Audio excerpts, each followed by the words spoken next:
এখন দেখবেন সংবাদ শিরোনাম। খালেদা জিয়ার সিটি স্ক্যান রিপোর্ট স্বাভাবিক, জানালো মেডিকেল বোর্ড।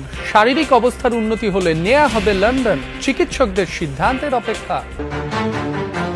রায়েরবাজার কবরস্থান থেকে দ্বিতীয় দিনের মতো তোলা হচ্ছে অজ্ঞাত জুলাই শহীদদের দেহাবশেষ। পরিচয় শনাক্তের পর পরিবারের কাছে হস্তান্তর। থাইল্যান্ড কম্বোডিয়া সীমান্তে ফের রক্তক্ষয়ী সংঘাত। বিমান হামলা চালিয়েছে ব্যাংকক, ভেস্তে যাওয়ার শঙ্কায় ট্রাম্পের শান্তি চুক্তি। আসসালামু আলাইকুম। এতক্ষণ দেখছিলেন সংবাদ শিরোনাম, এখন দেখবেন বিস্তারিত। খালেদা জিয়ার সিটি স্ক্যান রিপোর্ট স্বাভাবিক, রাতে এই রিপোর্টের কথা জানায় মেডিকেল বোর্ড। এর আগে পরিস্থিতির উন্নতি না হওয়ায় 2 দফায় পিছিয়েছে বিদেশে নেওয়ার সিদ্ধান্ত। খালেদা জিয়ার উন্নত চিকিৎসার জন্য যুক্তরাজ্য যাওয়ার সংশোধিত তারিখ ছিল রোববার, তবে মেডিকেল বোর্ড সিদ্ধান্ত না দেওয়ায় তা আপাতত স্থগিত।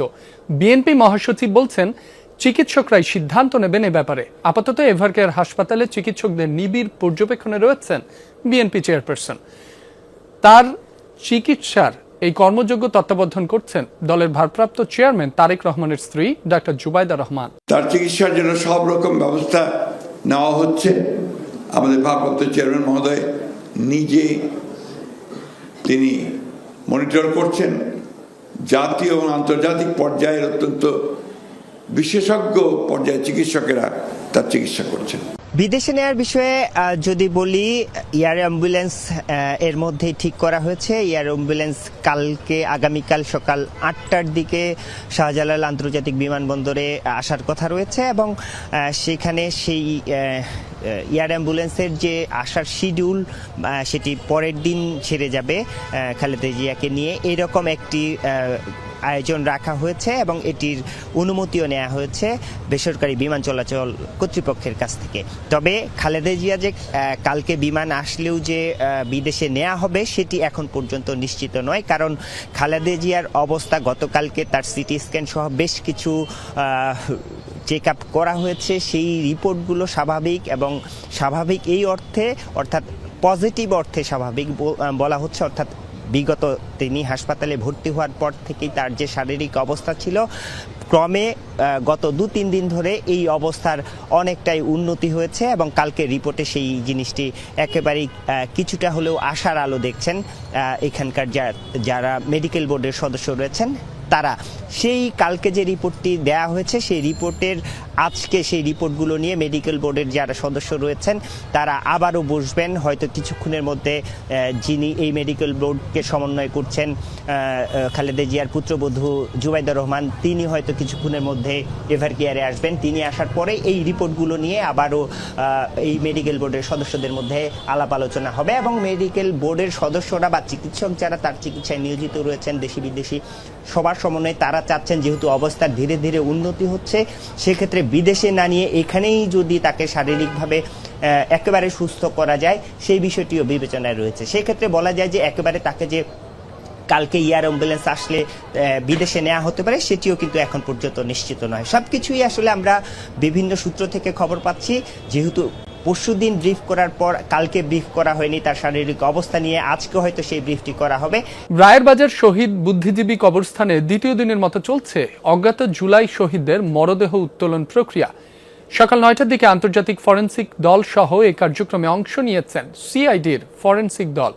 কর্মকর্তারা জানান রোববার শুরুর দিনে 2 জনের মরদেহ উত্তোলন করা হয়, পরে দেহাবশেষ ও 7টি পরিবারের সদস্যদের ডিএনএ নমুনা সংগ্রহ করে পুনরায় মরদেহের দাফন সম্পন্ন করা হয়েছে।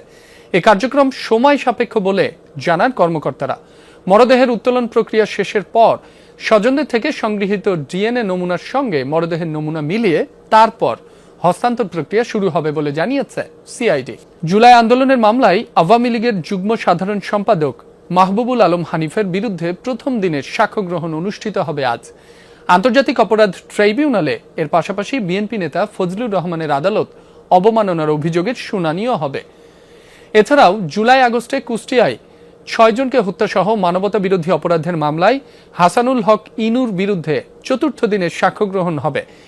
এদিকে ট্রাইব্যুনাল 2-এ চানখারপুলে শিক্ষার্থী আনাস সহ 6 জনকে হত্যা মামলায় আসামি আরশাদ হোসেনের পক্ষে সাফাই সাক্ষী দেওয়ার কথা রয়েছে। এদিকে জুলাই হত্যা মামলায় আনিসুল হক, দীপুমণি, জুনাইদ আহমেদ পলক, কামাল আহমেদ মজুমদার সহ আওয়ামী লীগের 16 জন সাবেক মন্ত্রী এমপিকে ট্রাইব্যুনালে হাজির করা হয়েছে।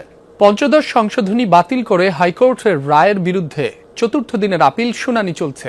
আজ শুনানি করছেন নওগাঁর বাসিন্দা মোহাম্মদ মোফাজ্জল হোসেনের আইনজীবী। এর আগে গেল দিন পুরো পঞ্চদশ সংশোধনী বাতিল চেয়ে শুনানি করেন বদিউল আলম মজুমদারের আইনজীবী ডক্টর শরীফ ভূঁইয়া। রাষ্ট্রপক্ষে শুনানি করেন অতিরিক্ত অ্যাটর্নি জেনারেল ব্যারিস্টার অনিকার হক। গত 13 নভেম্বর বহুল আলোচিত তত্ত্বাবধায়ক সরকার ব্যবস্থা বাতিল সহ সংবিধানের পঞ্চদশ সংশোধনীতে আনা কয়েকটি বিষয় অবৈধ ঘোষণা করে হাইকোর্টের রায়ের বিরুদ্ধে আপিলের অনুমতি দেন সর্বোচ্চ আদালত। এদিকে গত 2 ডিসেম্বর হাইকোর্টের রায়ের বিরুদ্ধে করা আপিলে পক্ষভুক্ত হন বিএনপি মহাসচিব মির্জা ফখরুল ইসলাম আলমগীর। এর আগে 2024 সালের 17 ডিসেম্বর বহুল আলোচিত তত্ত্বাবধায়ক সরকার ব্যবস্থা বাতিল সহ সংবিধানের পঞ্চদশ সংশোধনীতে আনা কয়েকটি বিষয় অবৈধ ঘোষণা করে রায় দেন হাইকোর্ট। একই সঙ্গে সংবিধানে হাইকোর্টের বিধান ফিরিয়ে এনেছেন আদালত। আবারও রক্তক্ষয়ী সংঘাত হয়েছে থাইল্যান্ড কম্বোডিয়ার মধ্যে। দুপক্ষই ট্যাঙ্ক অস্ত্র সরঞ্জাম জড়ো করছে সীমান্তে। ব্যাংককের অভিযোগ, কম্বোডিয়ার ছোড়া গুলিতে নিহত হয়েছে এক থাই সেনা। জবাবে কম্বোডিয়ার সীমান্তে বিমান হামলা শুরু করেছে থাইল্যান্ড। রয়্যাল থাই আর্মি জানিয়েছে নাম ইউএন জেলার চংবক এলাকায় এয়ারক্রাফট মোতায়েন করেছে তারা। অঞ্চলটি থেকে সরে যেতে বলা হয়েছে বাসিন্দাদের। কম্বোডিয়াও নিশ্চিত করেছে হামলার কথা। দেশটির প্রতিরক্ষা মন্ত্রণালয় জানিয়েছে সোমবার সকালে হামলার শিকার হয়েছে প্রিয়া ভিএআর এবং ওদ্দার মেয়াঞ্চো এলাকা। গত জুলাইয়েও ভয়াবহ সংঘাত হয়েছিল প্রতিবেশী দুই দেশের মধ্যে। 5 দিনে প্রাণহানির শিকার হয়েছিল 48 জন। মার্কিন প্রেসিডেন্ট ডোনাল্ড ট্রাম্প এবং মালয়েশিয়ার প্রধানমন্ত্রী আনোয়ার ইব্রাহিমের মধ্যস্থতায় হয়েছিল যুদ্ধবিরতি। যুক্তরাষ্ট্রের মধ্যস্থতায় যুদ্ধবিরতি আলোচনার মধ্যেই ইউক্রেনের আরও 2টি এলাকা দখলের দাবি করেছে রাশিয়া। খার্কিভ ও দোনেৎস্কের কৌশলগত গুরুত্বপূর্ণ 2টি বসতির নিয়ন্ত্রণ নিয়েছে তারা। রুশ প্রতিরক্ষা মন্ত্রণালয় জানিয়েছে গাইডেড বোমা, ড্রোন ও কিনঝাল মিসাইল ছুড়েছে সেনারা। ধ্বংস করেছে ইউক্রেনের যোগাযোগ ও সামরিক অবকাঠামো এবং জ্বালানি ডিপো। দোনেৎস্কের দিমিত্রোভ এলাকায় ইউক্রেনীয় বাহিনীকে ঘিরে ফেলেছে বলেও দাবি করেছে। গ্রিসিন এলাকা থেকে পিছু হটেছে ইউক্রেনীয় সেনারা, যদিও পুতিন বাহিনীর কাছে নতুন করে ভূখণ্ড হারানোর কথা স্বীকার করেনি কিয়েভ। প্রতিরক্ষা লাইনে লড়াই অব্যাহত রাখা কথা বা দাবি জানিয়েছে তারা। ইউক্রেনের পূর্বাঞ্চলীয় কমান্ড জানিয়েছে পোক্রোভস্কে রুশ সেনাদের লক্ষ্য করে বড় ধরনের হামলা চালিয়েছে তারা।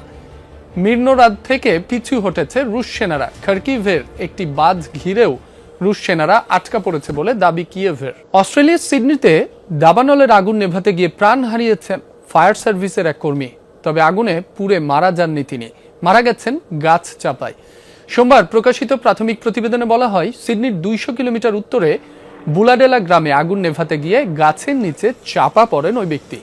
দুর্ঘটনার পর হার্ট অ্যাটাকের শিকার হয়ে সেখানেই মারা যান 59 বছর বয়সী এই ফায়ার ফাইটার। খবর পেয়ে ঘটনাস্থলে উপস্থিত হয় জরুরি বিভাগ। সোমবার সকালে নিউ সাউথ ওয়েলস রাজ্যে আগুন জ্বলছিল 50টিরও বেশি ঝাড়বন। সপ্তাহান্তে দ্রুত ছড়িয়ে পড়া একটি আগুনে এখন পর্যন্ত ধ্বংস হয়েছে সেন্ট্রাল কোস্টের অন্তত 16টি বাড়ি।